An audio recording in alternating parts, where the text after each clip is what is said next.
What's going on, everybody? Welcome on in. We have Leah McSweeney with some old footage that has now been brought up in her new lawsuit against Bravo and Andy Cohen. Brittany Cartwright is officially dropping Jax's name, and Kyle Richards has a new tattoo. Let's get it. You're listening to No Filter with Zack Peter, your go-to source for all the latest pop culture and reality TV tea, served fresh all week long. Now, let's dive in. What's going on, everybody? Happy Tuesday. Is it a tipsy Tuesday? Are we living life today? Hopefully, you guys are having one hell of a week. Bye, Instagram.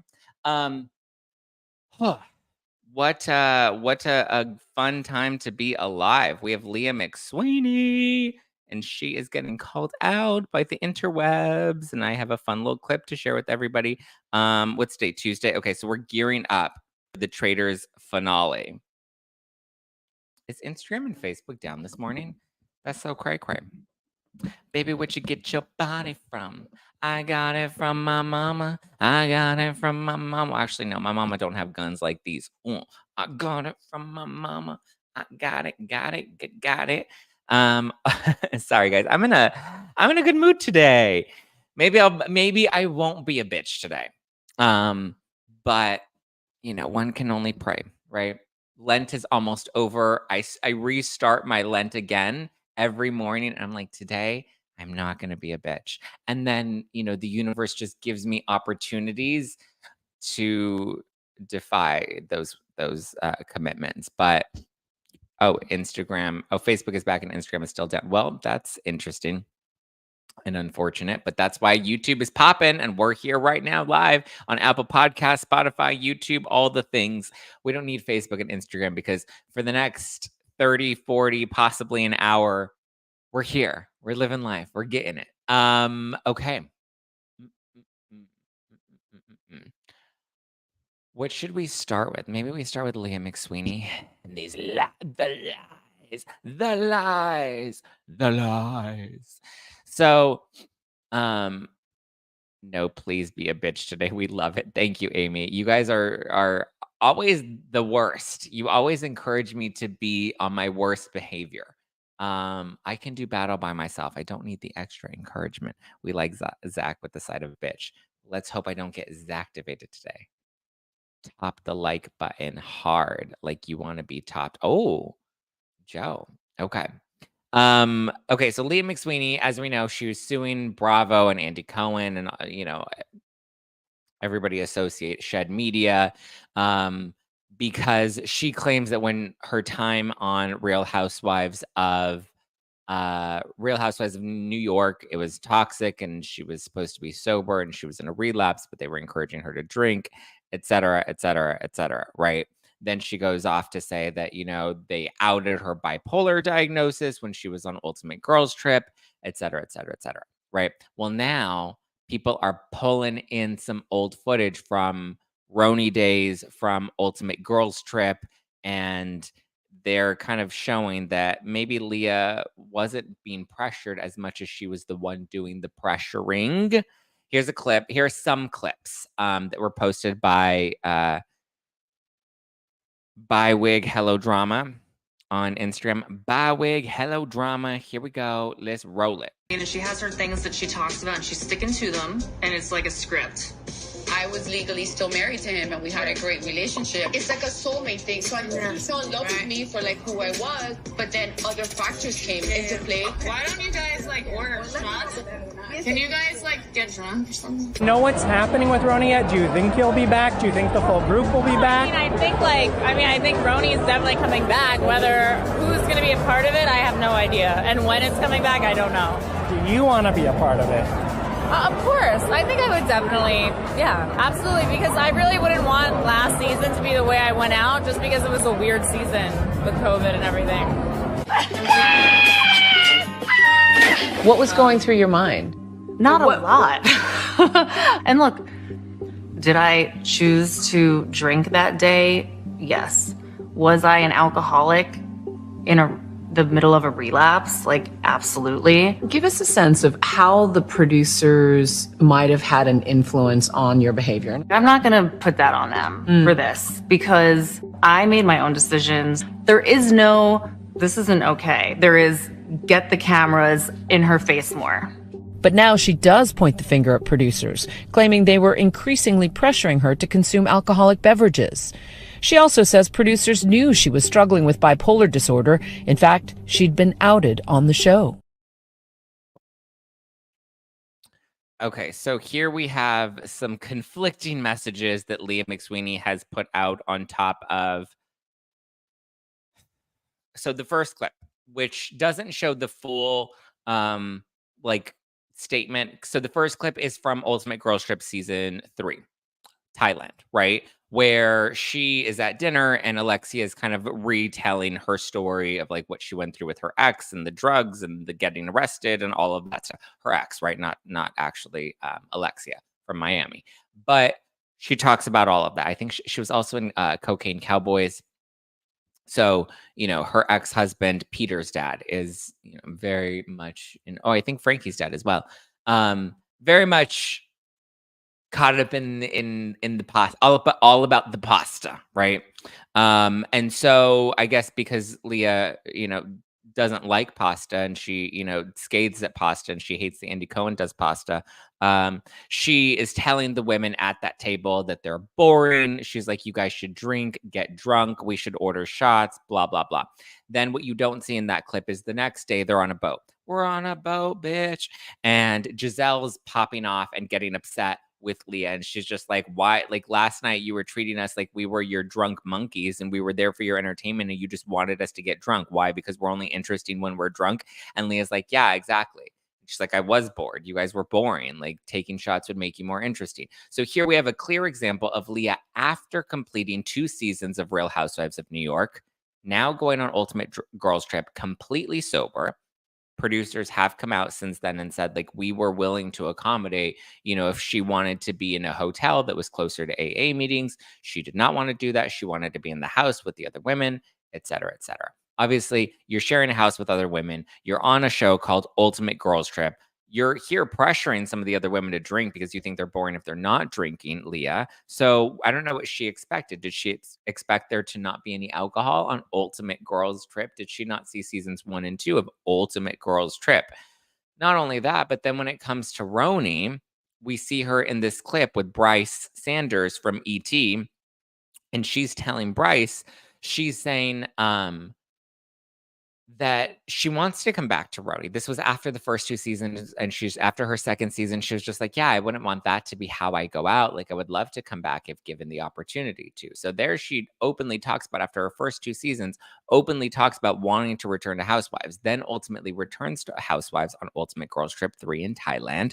And then when in her interview, because then we see her Nightline interview, and she was talking about how, well, actually, it was in her New York Times piece that she said that, or that it was reported that they offered the RHONY reboot. If she did Ultimate Girls Trip, then there was a chance that she would get an apple in the reboot.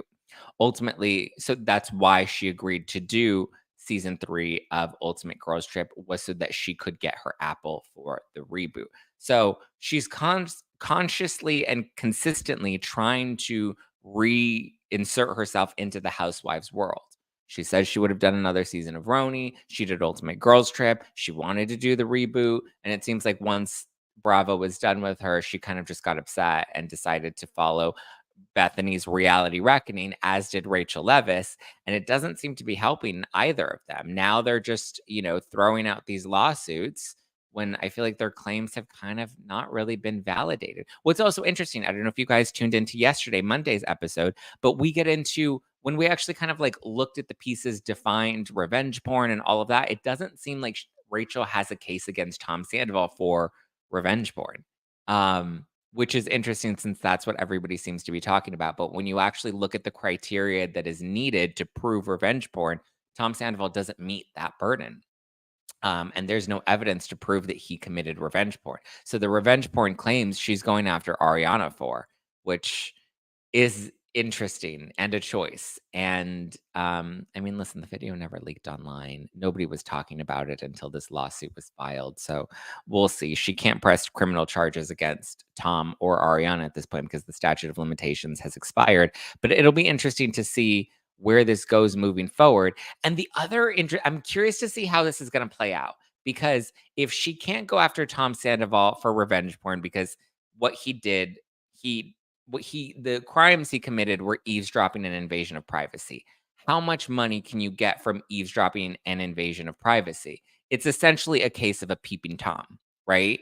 Like if somebody's spying on you through your windows and they're peeping on you, it's creepy, it's wrong, it's morally corrupt like Faye Resnick, but how much can you get out of that financially? You know, how much can you milk that cow? And then when it comes to revenge porn, how much is she realistically going to be able to get out of Ariana if she can't prove that Ariana was circulating the video? Because people are saying, oh, well, we know based off of what Ariana has said, what Brad has said, what Rachel has said. We went through all the footage yesterday, right? Of everyone's different interviews on Vile Files, Caller Daddy, Shenanigans, Just Be podcast, the number one podcast in the galaxy.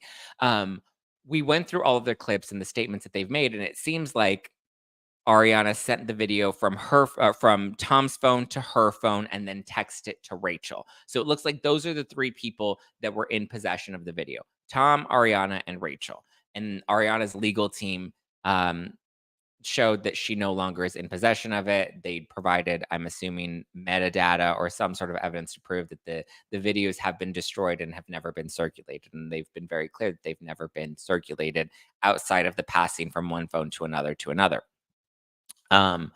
And the three phones were Tom, Ariana, and Rachel. And like I said, with revenge porn, there has to be the revenge element. You have to be willing to weaponize that material that is explicit, that is intimate, that does show somebody's identity. And there has to be some level of shaming or an intent to embarrass them. Usually it's something that's posted online. I keep referencing the Rob and China case. I know I've been a little repetitive in these past couple of episodes, but I feel like I want to really hammer in these details. That way we really understand it, because I do see some of your comments. Some of you guys think that I'm somehow morally corrupt by defining the law, which is interesting. Trust me, I've seen the reviews lately. You guys are trashing me in the comments. Listen, you have to provide in the court of law. Everyone is innocent until proven guilty, and there are certain criteria within certain laws that you have to meet. Just because we don't like that, and just because you like that I'm saying, hey, Tom Sandoval doesn't meet the criteria for revenge porn, I'm not defending Tom Sandoval. I'm just saying he didn't commit revenge porn based off of how revenge porn is defined. Tom Sandoval never circulated that video, never shared that video. That's why this lawsuit includes eavesdropping and invasion of privacy. I don't know how much money she's going to be able to get out of him. Because again, I would compare this to, if we take it out of the digital sphere, I would compare this to somebody peeping in on their neighbors. It's a peeping Tom. That's the case of what this is. He recorded her without her consent. That's like if somebody was filming their neighbor naked, like that's, invasion of privacy. It's eavesdropping. How much money could you realistically get out of that? When it comes to the case of revenge porn, she has the case against Ariana because technically Ariana distributed the material from one device to another, but doesn't meet the burden of the revenge and, intent to get someone, because you have to be trying to commit some element of revenge, embarrassment, public shaming, whatever. And there has to be proof of that. She has to prove that Ariana showed the video to other people with the intention of embarrassing her. Ariana couldn't say, I was in shock. My intention was not to embarrass Rachel. My intention was not to shame Rachel. My intention was to say, oh my God, look at what I just found. I was in a emotional state of shock. And my intention was never to harm Rachel's reputation. The intent is not there. And you can't prove the intent, unless she does it in a way that was perceived that way, which is why most revenge porn cases happen online, because then there's a public shaming, a public embarrassment. I think Rob Kardashian, in his case against Black China, when he posted her nudes on the internet, he was trying to claim, oh, well, there was no burden of privacy. There was no expectation that these photos were meant to be private because she's a public figure. And then there was no intention of shaming her. But it's like, but you posted it online. What else? What other reason would you have to post her nude photos online if there wasn't an intent to shame her, Rob Kardashian? Which is why Rob ultimately ended up settling. But that was a long case. It began in 2017 and it didn't end until 2022 when he finally settled. I mean, listen, the whole Black China of it all is another one. I mean, she kept suing. She was just like a gnat, right? They would settle one lawsuit, they would end one lawsuit, they would dismiss one lawsuit, and she was like whack-a-mole. She just kept popping up, boom, boom, boom, suing Kylie, suing Kim, suing Chris, suing Rob, suing this, revenge porn. They canceled my show, they hurt my income. Like she was just like boom, boom, boom, trying to sue the Kardashians for everything she could, and she kept losing. It's like when you lose like the first 85 lawsuits, you would think, all right, maybe I don't go for 86. Like maybe I throw in the towel at this point. Listen, she got a little bit of a settlement out of Rob, or I'm assuming a big settlement out of Rob. But then when it comes to Leah McSweeney and her lawsuits, a lot of people are like, you're victim blaming, you're victim shaming. Listen, I'm not victim blaming or shaming. I'm about personal accountability. And I think a lot of people seem to be echoing that sentiment of, reality stars. Okay, so let's actually get into this piece of it because there are multiple housewives that have now come out in defense of Andy Cohen.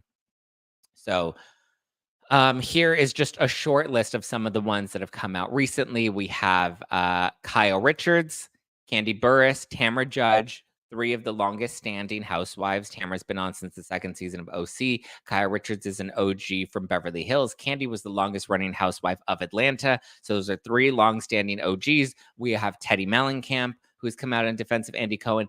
Margaret Josephs, who's come out in defense of Bravo and Andy Cohen. Margaret, as we know, does not drink at all. She abstains from alcohol and doesn't feel like she's ever been pressured to drink by producers. We have Rachel Fuda from Jersey. She's newer, so I don't know how much her word sticks here. Melissa Gorga, who's been an OG, or not an OG, well, not a season 1 OG, but she's been a veteran since season 3 of Jersey. So she's been on for a decade at this point. Julia from Miami, Julia Lemigova. She's a little newer, but she claims that she's never, and they started on Peacock. It's a little different. Luann de Lesseps from New York, who was a co-star of Leah McSweeney's. Dorinda Medley, who was a co-star of Leah McSweeney's. We have Ashley Darby, who came out in support, saying that, there are times when on filming Real Housewives of Potomac, she abstained from drinking alcohol and the producers respected that. We have Heather Dubrow, same thing. We have Golnessa Gigi from Shaws of Sunset, who's come out in support of Andy Cohen. Chanel Ayan from Dubai, Gertie from Miami, Cynthia Bailey from Atlanta, Megan King from OC, Sutton Strack has also come out in defense. So it's interesting to see how many people are coming out to defend Andy and to defend Bravo based off of their experiences. The interesting thing for me is Dorinda and Luann have come out in defense, and they're the ones that are saying, they're the ones that co-starred with Leah on her 2 seasons of Housewives of New York, where she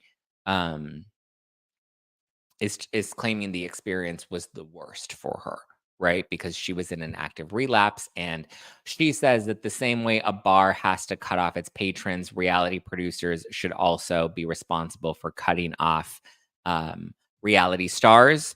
I mean, it does get a little dicey because if you think about it, in a bar situation, they're the ones that are providing the alcohol. They're the ones that are running the business of serving alcohol, right? That is their business. They serve you cocktails, they serve you drinks. So I do believe there is a bit of a burden or an expectation of them to take care of their patrons because that's the exchange. You give them money, they give you alcohol, right? Alcohol is an addictive substance. Alcohol inhibits our abilities, to think clearly, to, whatever. If we get drunk, if we're in a blackout, that could potentially become dangerous.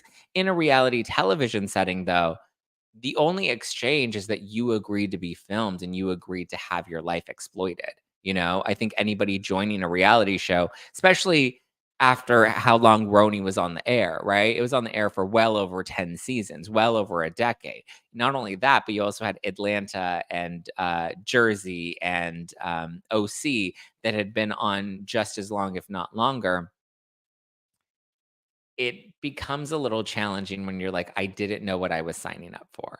especially when there are a lot more protections today compared to like early reality shows. Like you think back to the Rock of Love days, the Flavor of Love days, like those women were just chugging alcohol nonstop.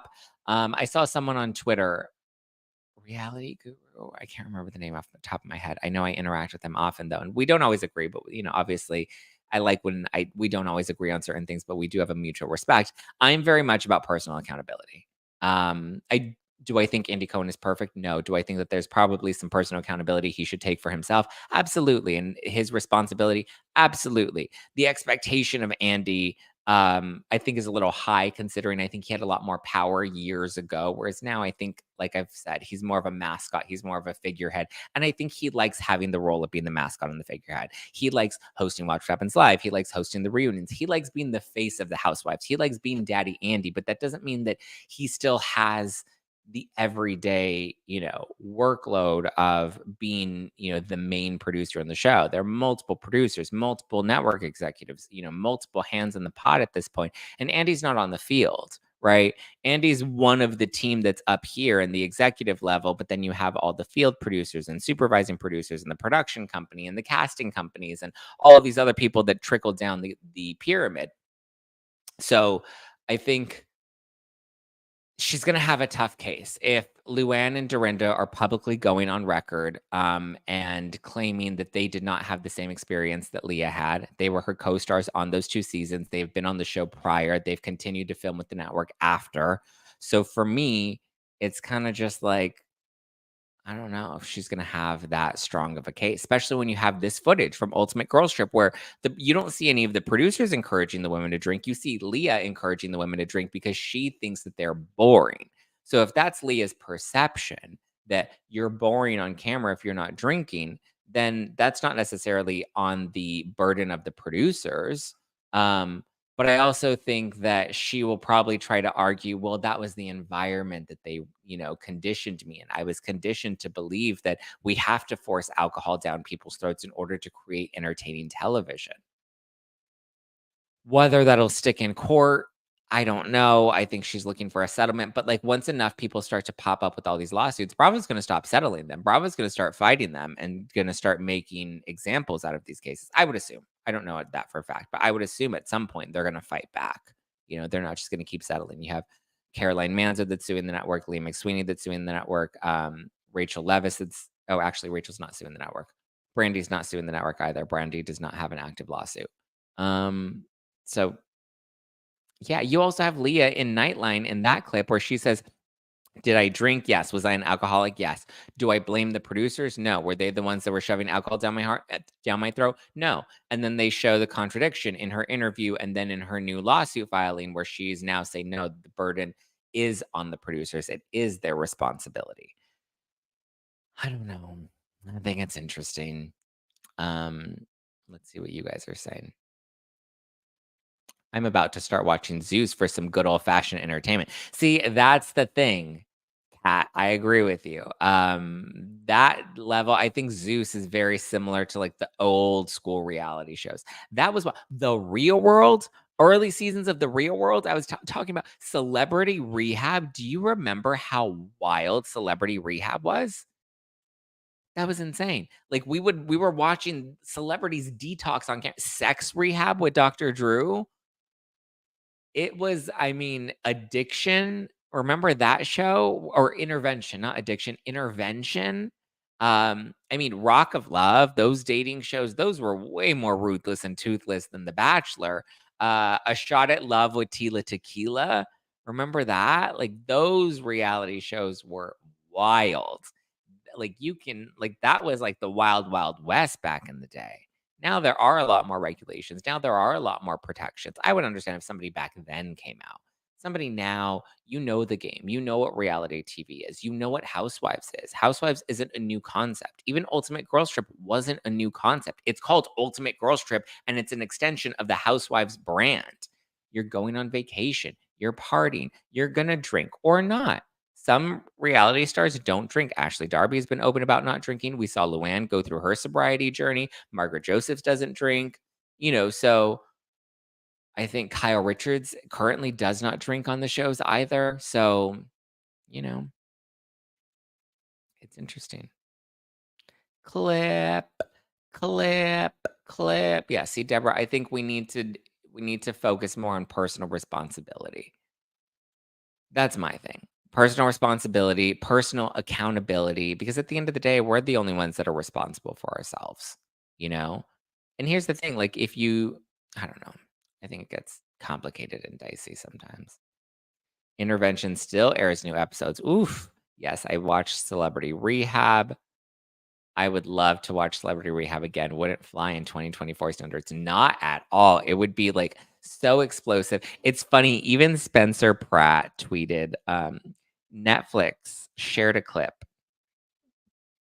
They shared a clip of The Hills, that iconic scene from, I think it was when Heidi and Lauren Conrad had their falling out, right? And Lauren Conrad's, I want to forgive you, and I want to. It's time to forgive and forget, and I want to forgive you, and I want to forget you. And she and Heidi's like, oh. And so Netflix shared that clip and they captioned it, I want to forgive you and I want to forget you, promoting The Hills, which is streaming on Netflix.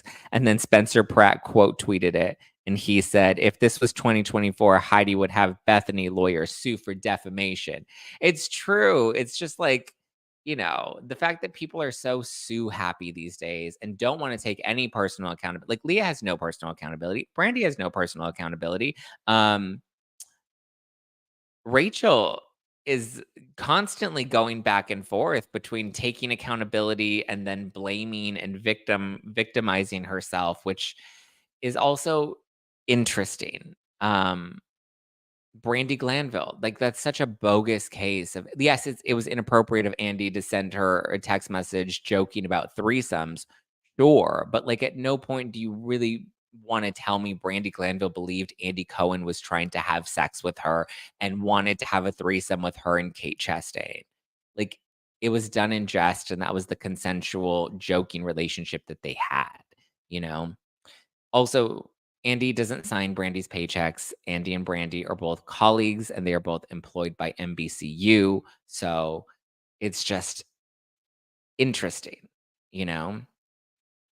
Mob Wives is oh my God, Mob Wives. Do you remember Mob Wives? Do you remember that final Mob Wives where when they're sitting down at the table? Mob Wives was so gangster. Like it was, remember they were like sitting in this, like they like walked into this back alley and then they're sitting at this table and the whole room is just empty, right? It's just a fold up table with some fold up chairs and they're sitting there waiting for Drita to come in so that Karen and Drita can have a face-to-face conversation. And Drita just walks in, throws her purse down, throws her jacket on. She's like, get up, Karen. And then Karen gets up and they just start going at it. It's like, oh shit. Like there was no waiting around. I was like, damn, Drita. Drita's like, get up, Karen. And boom. And then Big Ange. God, we loved us some Big Ange. Oof. We love Big Ange. We miss Big Ange. Drita was Bad Girls Club. Thank you. Like I said, we're watching House of Villains now, and we need to put some respect on House of Villains, where they came from, right? Like where that started. Tiffany New York Pollard, talk about not politically correct at all. She was calling the bitches fat and you're all bitches and sluts and skanks and oh my God, that was why New York was wild. Who else was on that was ruthless and toothless? It was also good. Mob Wives was so bad. Oh, Tanisha, Bad Girls Club. Like these shows were wild, and that's what we loved about them. And now everybody's like so sensitive these days. And it's like, listen, I get it. We want to make sure people are protected, and we want to. But like, come on, people were signing up for that shit, and they were going hard, and we were like eating our popcorn and drinking our wine. Like, damn, we loved it, right? I love New York. Remember I Love New York? Remember she had Midget Mac on that show? Like just my they had Midget Mac. That was his name. He came on to Date New York and he was a little person. He's like, my name is Midget Mac. And listen, he had some moves. But I was watching back clips from I Love New York the other day, because I'm thinking of doing like a reality rewind episode on the podcast. If you guys would be interested in that, and maybe like we do like a weekly segment where we revisit old reality shows. But But I was watching Midget Mac, and they were making them do some swim competition, and Midget Mac is like, that's his name. I'm not calling him a midget. That is his name. That's his stage name, Midget Mac. We can call him Mac if that'll make you guys feel better. Mac. Lil Mac, not a Big Mac, but a Lil Mac. I can't believe that was his name was Midget Mac. Blows my mind that we were like, oh my God, we were rooting for Midget Mac to win the heart of New York. Wild times, right? But I was watching a competition where he's like, I don't know how to swim. And they're like, okay, well, we'll give you some floaties and make you swim across this lake. And they had Midget Mac in the water trying to swim with his little floaties on. And then halfway through, the floaty pops. And then, oh my God, I had anxiety. I was like, how are we watching this? Oh my goodness. Playing with Makeup says Mob Wives best show ever. R.I.P. Big Ange. Yes, R.I.P. Big Ange. That show was wild. Yes, that would be so fun. A reality rewind. Yeah. People now could not hang in the 90s. I know that's right, Melanie. People could not handle that sort of everyone that's like watching reality TV now. They're like, Lisa Rinna is so toxic. I'm like, you don't even know. You want to watch Tiffany New York Pollard on House of Villains and think she's bad there, and you want to complain about Lisa Rinna? Honey, you needed Tiffany in her prime. She was ruthless and toothless, way worse. Like Lisa Rinna was playing a character. Tiffany was just being bad to the bone. And boy, did we love her for it. Or we can step away from reality TV a bit and do a recap of Charmed starting. Oof. I was actually just watching Charmed last night, Joe. I was watching the season 3 finale because I was listening to Shannon Doherty's podcast. She was back again this week. She has on Brian Austin Green from 90210. And she was talking about when they were just revisiting that time. And she was talking about when she threw down with Jenny Garth. She was like, because Jenny had this game, it was called Pants Down Day, and she would walk around and just pull the pants down on all the crew members. Again, could you, that was what, the 90s, late 80s. Could you imagine if there was a pants down day on set today? Oh my God, Jenny Garth would be canceled for sexual harassment. Again, not that makes any of these things right. I'm just saying how crazy it is to go from that era, and now here we are where Brandi Glanville is going to sue Andy Cohen for sending her a text message about joking and having a threesome with her. Again, we've gotten real sensitive these days. But so Shannon Doherty's talking about how Jenny Garth had pants down day, and she would just go around pulling the pants down of different crew members as a prank.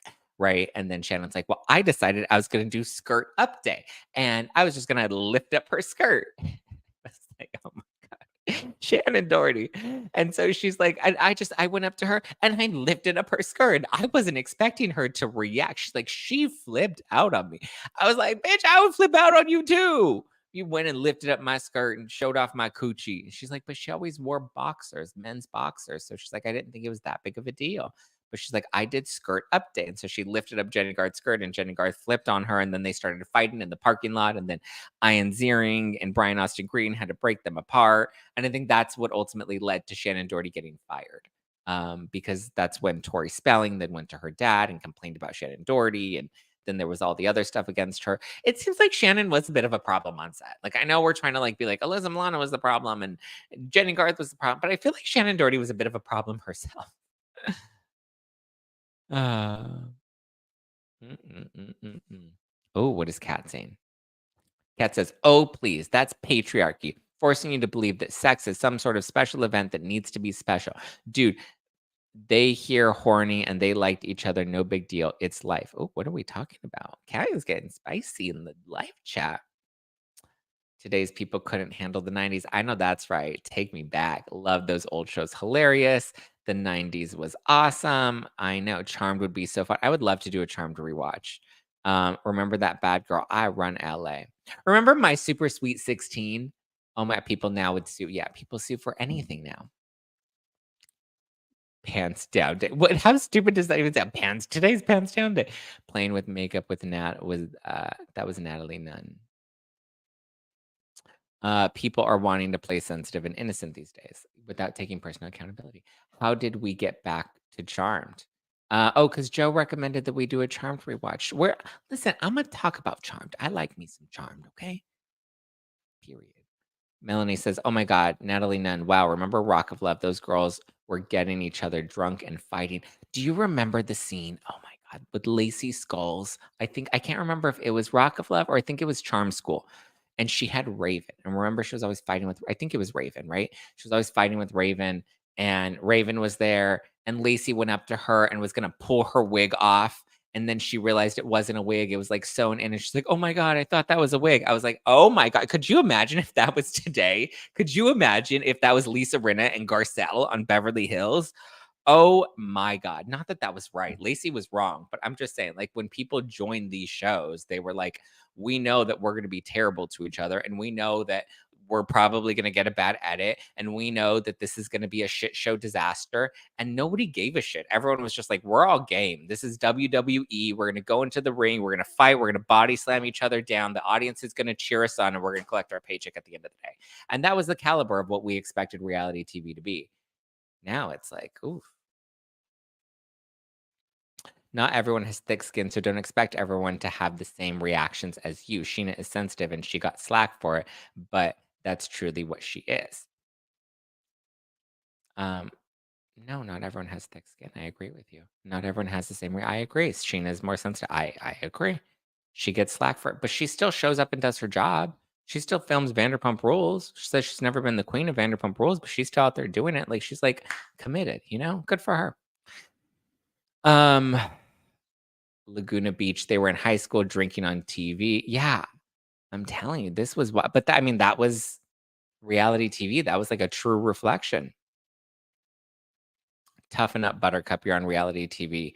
It's always about somebody else. My thing is, it's just like, the ring that you're stepping into. It's not like, my point is, it's not like back then when it was the wild, wild west. People weren't as protected as they are now. Like, you knew what you were signing up for and you did it, Danielle Staub pressed charges on Jacqueline's daughter for pulling her weave. Remember that? And then at the reunion, she brought a mannequin head and like tried to get Andy Cohen to pull the extensions out of the plastic mannequin head. Like, hello, obviously a scalp and a plastic mannequin head are going to be very different. Laguna Beach, Cabo, yeah. Oof. I'm listening between drying eggs. What are drying eggs? Why are you drying eggs? Why are you drying? Don't people freeze their eggs to preserve them? You don't want to dry them out. And you're like, I have nothing but dry eggs. Just what a man wants to hear. Tell me you saw the second season of Flavor of Love where the girl pooped on the stairs. Yeah, I saw all the seasons of Flavor of Love and Rock of Love. I watched Rock of Love Bus. That is commitment. Rock of Love Bus. Oof. Oh, dyeing eggs. She's dyeing eggs. I thought she was drying her eggs. Oh, it does say dyeing eggs. Sorry, I didn't see. Is it already Easter? Why are we dyeing eggs? Okay, I need to read it again. Okay, sorry, I misread it. She's dyeing eggs, not drying her eggs. Sorry, guys. Sorry, Victoria and Lindsay and Jay and Deborah and Jen and borderline personality Barbie.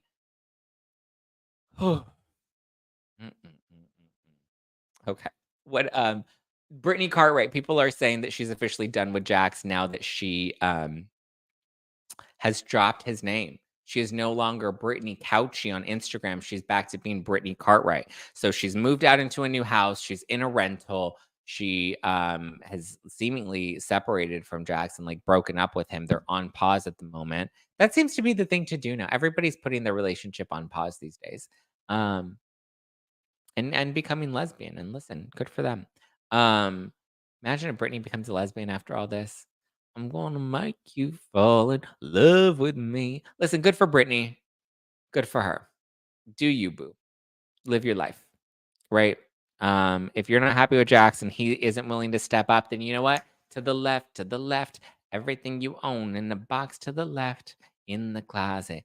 That's my stuff. Yes, if I bought it, please don't touch. And there was a show with a murder on VH. Okay, way to ruin the fun. Life of the No List. Way to ruin the fun. There was not a murder on VH1. There was one of the contestants this was from I Love Money and Megan Wants a Millionaire. Megan was from Rock of Love, and then she went on I Love Money, Megan Hauserman, and then she went on Charm School. Remember, she was the one that was always in a bikini, and she had the little dog, the little chihuahua, and then she said that her little chihuahua had special needs. He was like mentally handicapped, and that's why she needed to win the money on I Love Money, was to help all of the dogs that were mentally handicapped. Again, my God, like just the ship that used to air on TV is wild. But so I covered a lot of this back in 2020 when I went back and interviewed a lot of those stars: Lacey, Megan, Dave, 12 Pack, Heat, New York, Safari. But so I covered a lot of the Ryan Jenkins scandal. Ryan Jenkins. So Megan, after she was on Rock of Love, then she did I Love Money and Charm School, and then she got her own dating show. And it was called Megan Wants a Millionaire because she wanted to be a trophy wife. That was her shtick. So they brought in all these millionaires to come and date Megan, and it was like The Bachelor, but Megan was the Bachelorette, and these were all really wealthy men. Again, we probably would never allow a show like this to air on television. What, a woman has to find a man to get married because he has money? How dare you? Oh, we would be up in arms if we had a reality show that was based solely on money and a woman trying to marry a rich man. How dare she? That's very anti-feminist of you, by the way. Terrible people. They're anti-feminism. Let her live her life. Let her marry her millionaire. But so one of the contestants on that show, after the show had aired, Joe Millionaire, I Want to Marry a Millionaire. Remember those? For Love or Money. Do you remember For Love or Money? Where they would date someone until the end, and then in the end, it's like, are you gonna choose love or are you gonna choose money? And then people would be like, fuck you, I'm going for the money. It was wild. So good. I loved it. Have you heard that the police caught one of Dorit's robbers? I have not heard that. Wow, somebody should let Garcelle know that.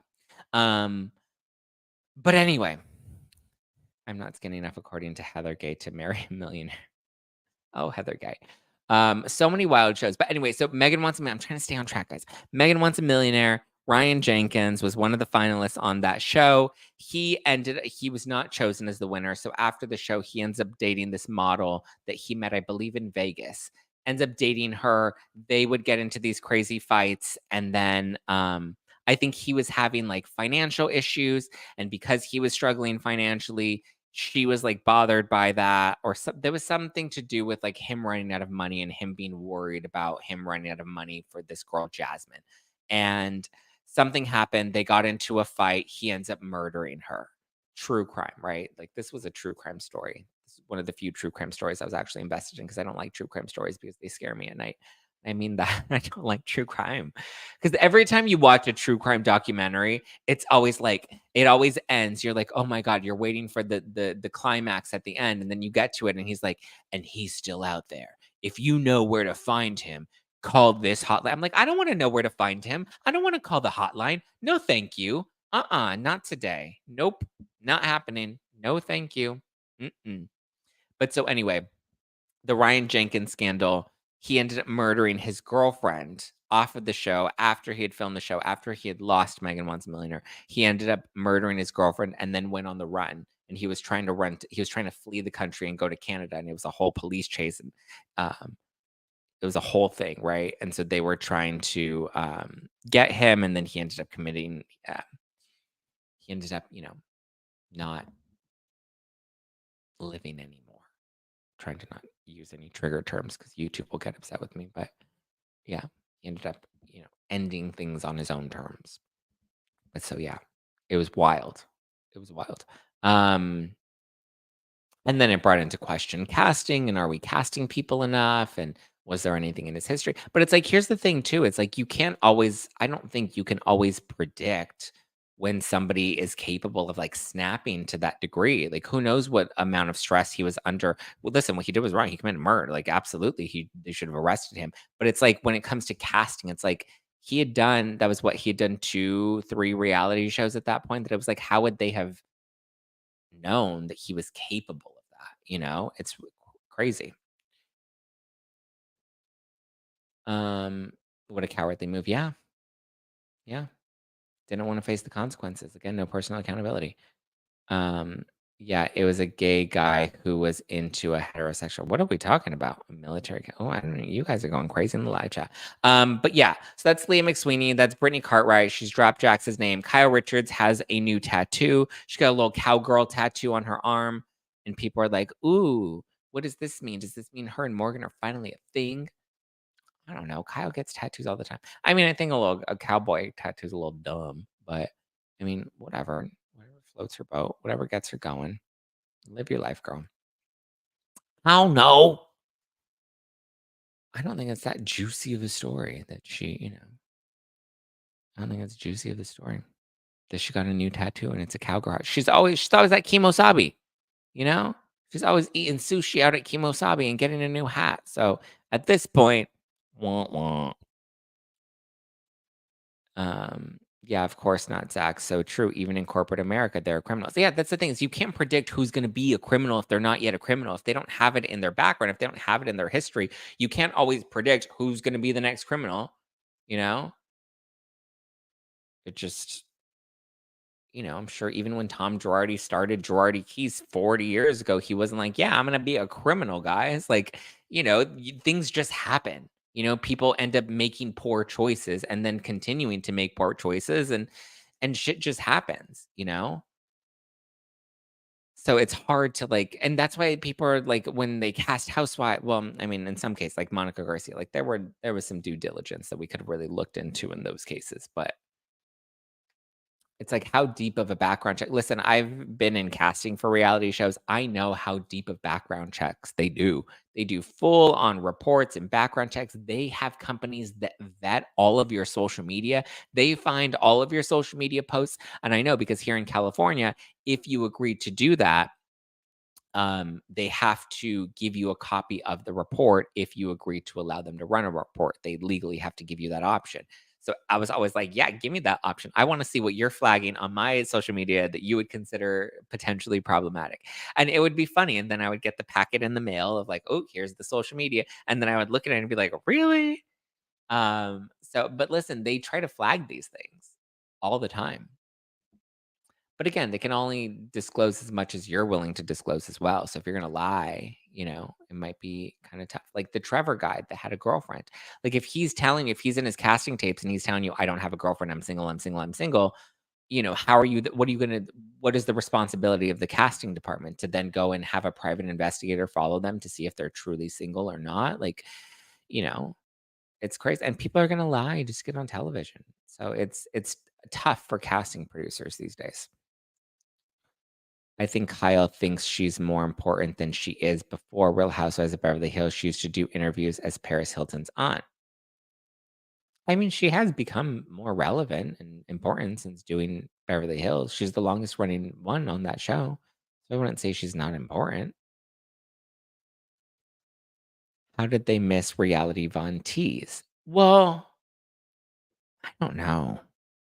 I don't think Monica was openly disclosing that as she saw her chances getting closer of coming on the show. Because think about it. If she was really trying to be so upfront about it, she would have told the women about it early in the season, which she didn't. So I don't think she was as forthright about reality Von Tease as she wants to lead us to believe that she was. Because again, why would she be so open with producers? If you're going to be so open with producers, then you know that there's a chance that producers could potentially bring that information up on the show and give it to the other women. They never did that, which leads me to believe that maybe she didn't disclose it as much as she wants us to believe that she did. Probably because she thought it would hurt her chances. Have you ever had to sign an NDA? Yes, Stacey, I have had to sign NDAs in the past. I remember Kyle before Beverly Hills hanging on Paris's coattails. Okay. Good for her. I don't understand the Kyle shade in the live chat today. Oh, I'm not saying she's not important. I think she is. She's A-list. Don't know if that's sarcasm, but okay. Again, I don't understand what you want me to respond to these things. You, Monica, lied to us. I'm shocked. Do you think Monica lied to us? I'm shocked. I mean, listen, Monica worked for the FBI. She was tracking Jen Shaw working for the FBI. I know people got mad because I tweeted, I said, Monica Garcia is not a housewife. Monica Garcia is a Kim D. And she is, right? Stirs the pot, messy, knows all the secrets. Like, she's here for mess, but she's not housewife. She doesn't have housewife money. She doesn't have housewife, flair. She's, very much a Kim D for sure. Monica's disgusting. I wouldn't say Monica's disgusting. That's not very nice, Nicole. I mean, listen, there's some other people that I consider disgusting. But, Good morning, Carrie. All right, guys, I think that's all I have for you today. Oh yeah, you love my Nirvana shirt. It says Nirvana. Never mind. What if I left and it made... No, that's not Nirvana. Come as you are.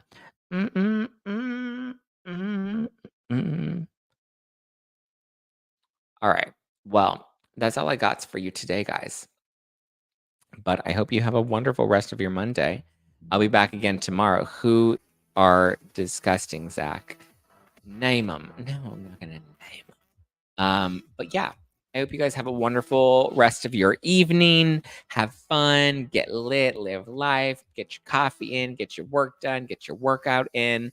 If you want to keep up with me, you can keep up with me at Just Plain Zach all over the internet. You can follow the podcast at No Filter with Zach on the Instagram. And yes, be sure to hit the like button if you're watching this. We got 500 in the live chat, 500 streaming this live right now. Hit the like button. Like. Be sure to subscribe. If you want the tea fresh in your notifications when we go live, then be sure to hit that bell notification button.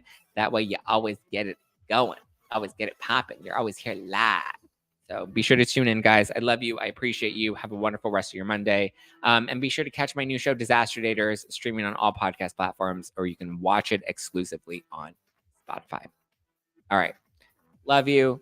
Appreciate you. Have a good day. Talk to you tomorrow. I'm here Monday through Thursday, streaming live every morning just for you. Love you, mean it. Bye. Bye.